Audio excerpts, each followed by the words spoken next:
Buen día, estamos con el doctor Félix Jiménez, profesor del Departamento de Economía de la Universidad Católica, con quien queremos dialogar un poco sobre la coyuntura económica actual.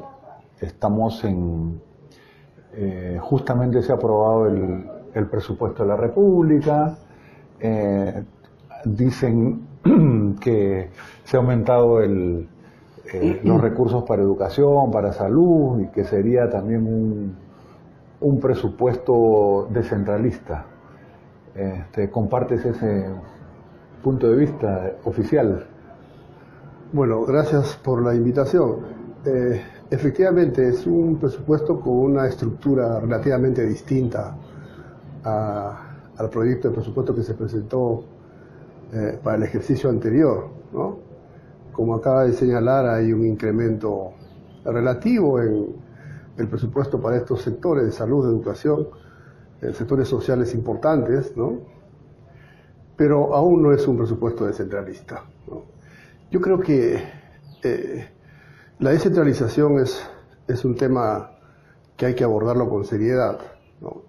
¿Eso qué quiere decir? Que la descentralización no solamente es fiscal, ¿no? La descentralización es económica en general y debe ser una descentralización social. Y eso implica un rediseño de la regionalización en el país, ¿no?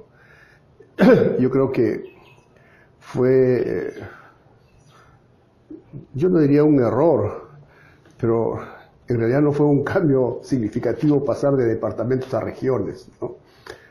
No hubo un reordenamiento territorial en el país. Yo creo que el país necesita un rediseño regional, macro-regional yo diría, menos regiones, unas 4 o 5 macro-regiones, que, digamos, cada una tenga recursos más o menos similares para homogenizar el punto de partida, ¿no? Y sobre la base de ese nuevo esquema regional hacer la descentralización fiscal y hacer la descentralización en los sectores sociales y también económica, ¿no? La decisión económica tiene que ser comandada, diría yo, con un plan de inversiones en infraestructura, pero desde esta perspectiva macro-regional, para que los proyectos respondan, ¿no?, a una visión mucho más amplia que lo que, digamos, responden ahora, ¿no?, con esa visión departamentalista que en realidad no es regional. Y cuando hablo de la descentralización de la educación, por ejemplo, teniendo unas 4 o 5 macroregiones, uno tiene que imaginar la posibilidad de construir o crear instituciones de alto nivel tecnológico y instituciones universitarias, ¿no? Que, claro. Esta idea de crear más universidades sin un cambio en la demarcación regional del país no tiene mucho sentido, ¿no?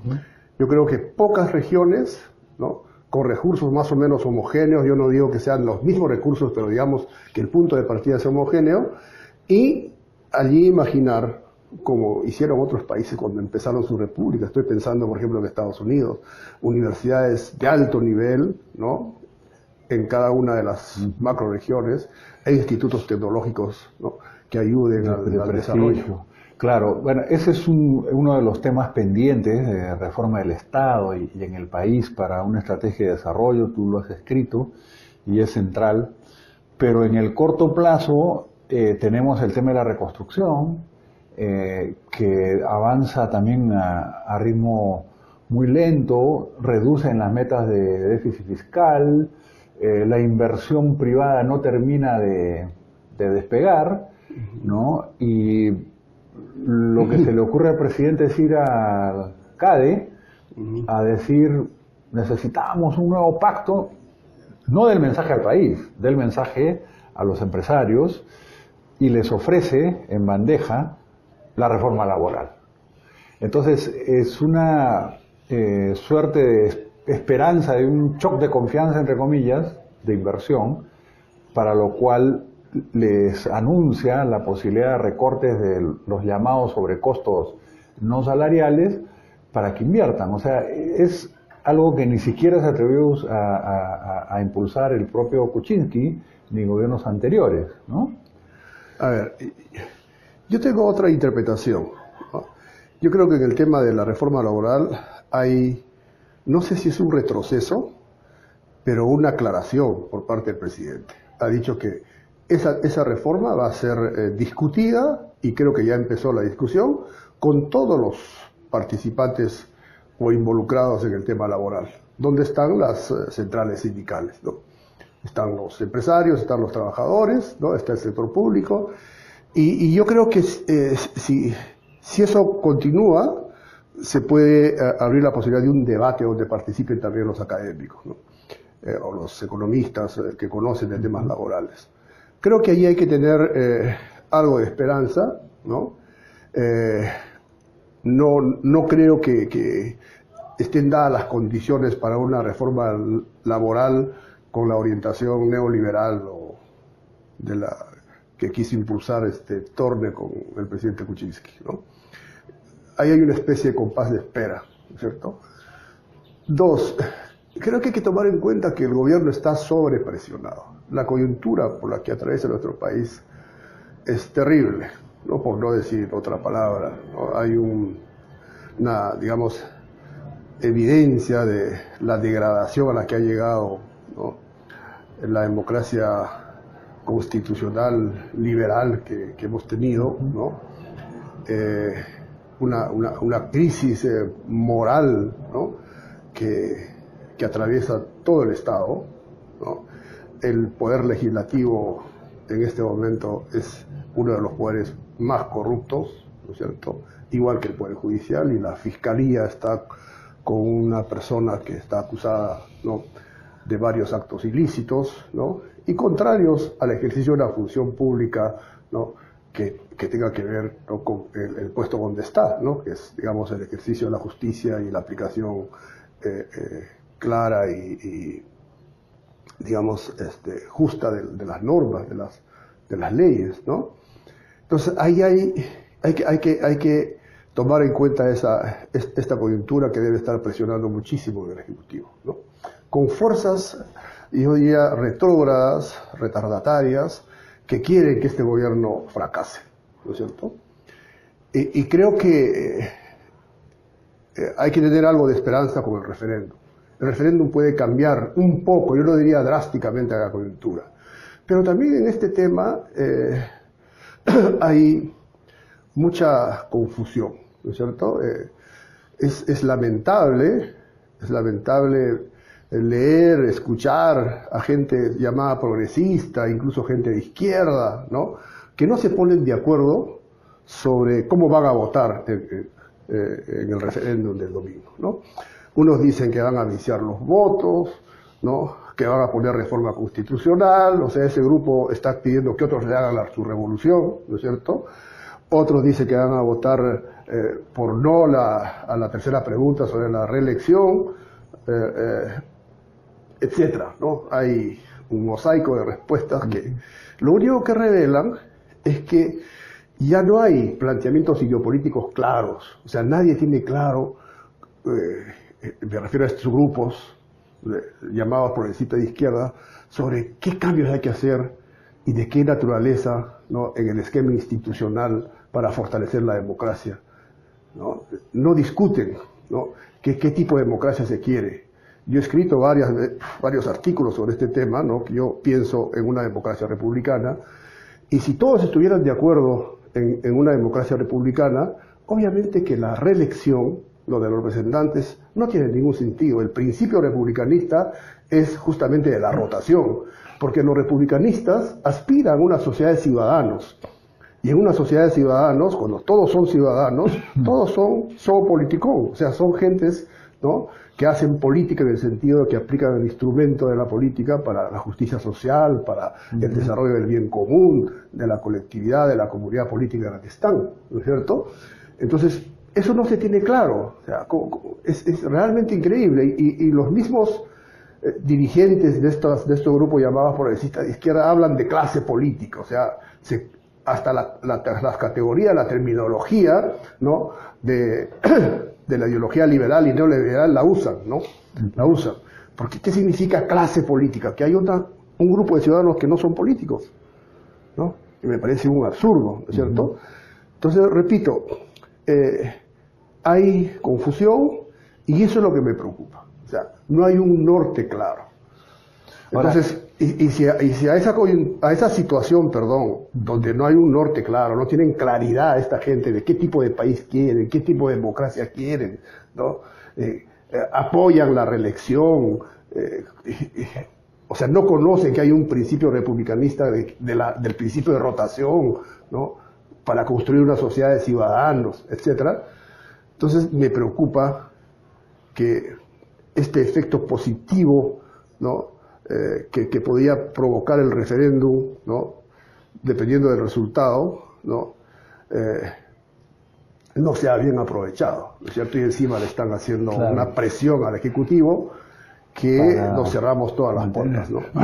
Ahora, claro, el mapa político ha cambiado totalmente con las elecciones regionales y locales, y las fuerzas mayoritarias del Congreso, o los que están en el Congreso, ya no representan la actual correlación de fuerzas que se ha modificado sustancialmente.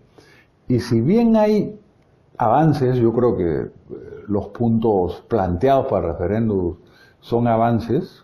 Podemos discrepar en los temas de la formulación de las preguntas, si debe haber bicameralidad o no bicameralidad, etcétera. Pero el tema del modelo económico no se toca. Y el caso de la hiperliberalización que hemos tenido en los últimos años, la falta de regulación, llevó a la captura del Estado, ¿no?, los trabajos de Durán, los trabajos que tú has hecho de análisis de los resultados, o incluso de una desindustrialización, o el carácter excluyente de ese modelo, que está a la base también de la corrupción, eso no se toca. Entonces, después del referéndum, que coincido que es un avance, ¿qué vamos a hacer? Porque si las fuerzas de cambio no tienen claridad sobre qué objetivos hacer, y ahí está el debate también puesto sobre la mesa, si necesitamos efectivamente un nuevo pacto económico-social, una nueva constitución, donde se plasme otro modelo económico, otra forma de organizar territorialmente el país, con lo que empezamos con la descentralización, y otros asuntos, ¿no? Entonces, ¿cómo ves tú esa situación, ese panorama? Yo insisto, y yo estoy preocupado, ¿no es cierto? No obstante que hay la posibilidad de que una puerta importante se abra, ¿no?, para el cambio con el referéndum, por la confusión que hay, por los planteamientos disímiles, contradictorios que hay en las llamadas fuerzas progresistas y de izquierda, temo que esa puerta se cierre rápidamente, ¿no?, y se produzca una crisis política mayor, ¿no?, porque estamos en una crisis económica, Claro. ¿no? Ahora, yo soy de los que piensan, ¿no?, que el tema del modelo es un tema que se abordaría después de que se resuelva el tema político. Yo creo que las instituciones políticas son las que determinan el carácter de las instituciones económicas. Entonces, en este momento hay una crisis política, ¿no?, una crisis política de envergadura. Si esto no se resuelve, si el poder, ¿no?, político, digamos, no está controlado por grupos del cambio, va a ser bien difícil que se cambie el modelo, ¿no? Entonces vamos a entrar a una coyuntura, ¿no?, más grave, ¿no?, porque estarían confluyendo una crisis política importante, ¿no?, si es que esa puertita que abriría el referéndum se cierra rápidamente, junto a un proceso económico que en este momento está revelando, ¿no?, que tiene su límite, ¿no?, en términos de crecimiento económico. O sea, hace tiempo que planteábamos que este año no se iba a crecer 4%, y no se va a crecer 4%, y menos se va a crecer 4% el próximo año. Entonces, tenemos varios años, ¿no?, vamos a tener varios años de crecimiento bajo. ¿No? O sea, un estancamiento económico, y en una situación de estancamiento económico, si se agrava la crisis política, los conflictos sociales se van a exacerbar y vamos a entrar en una situación bien difícil. Por eso es que yo creo que algo debería ocurrir en los grupos progresistas y de izquierda. Y yo lamento mucho que en este momento no se esté aprovechando esta coyuntura, ¿no?, para discutir algunos puntos claves de cómo salir de esta crisis, ¿no?, aprovechando el referéndum, ¿no? No puede ser posible, y yo aprovecho esta entrevista para decir mi preocupación, ¿no?, que un grupo llamado progresista esté llamando a viciar los votos. No puede ser, o sea, es de una inmadurez, por no decir otra cosa, total, ¿no? O sea, uno no le va a pedir a un gobierno que no es el suyo a que le haga el cambio de la Constitución o que haga una pregunta para cambiar la Constitución. Eso lo hará cuando ellos estén en el poder, ¿no? Pero pedirle a un gobierno que está enfrentado con las fuerzas más reaccionarias del aprismo y del fujimorismo, ¿no?, creando una condición de caos político, me parece bien irresponsable, ¿no? Bien irresponsable. Bueno, Félix, vamos a ver qué pasa con los resultados del referéndum. Creo que efectivamente debería haber una agenda común, o por lo menos, como se decía antes, marchar separados pero golpear juntos, ¿no? Mínimamente convergentes, por lo menos de no polarización y conflicto, y veremos cómo seguir avanzando hacia... Claro, mira lo que está pasando en el Congreso. El Congreso no tiene ya, digamos, aprobación de la población, claro, y siguen aprobando normas. Como si fuera, digamos, recién electo y con una representatividad absoluta, ¿no? Exactamente, pero que son normas que están haciendo daño al país. Así ¿no? es. Entonces, en esa situación, ¿cómo no se puede rápidamente imaginar la importancia de la unidad, la importancia de pensar una propuesta común, ¿no?, y salir a plantearle al país de que hay una salida, primero política, una salida política, a partir de allí un cambio. ¿No?, en la manera como se hace política económica en el país? Así es. Porque también la manera como se hace política económica ha entrado en crisis. Exactamente. Hay que hacer reformas en materia de política fiscal, cambiaria, ¿no?, monetaria. Y esas cosas hay que discutirlas, pero en su momento. En este momento lo urgente es la discusión política, ¿no?, y un planteamiento común para salir airosos de esta situación de crisis política, ¿no?, y empezar a discutir, ¿no?, los temas de agenda para los próximos procesos electorales. Bueno, yo coincido plenamente con esa necesidad de una articulación unitaria, ¿no? Se puede discrepar los tiempos, los momentos o la relación entre crisis económica y política, pero me parece una propuesta coherente que por lo menos hay que conversar, hay que ver y bueno, en el camino definir el rumbo de acción, ¿no? No queda mucho tiempo, pero por lo menos decimos lo que pensamos y exactamente. Ahí estaremos, Félix. Muchas Muy bien, gracias. gracias a ti.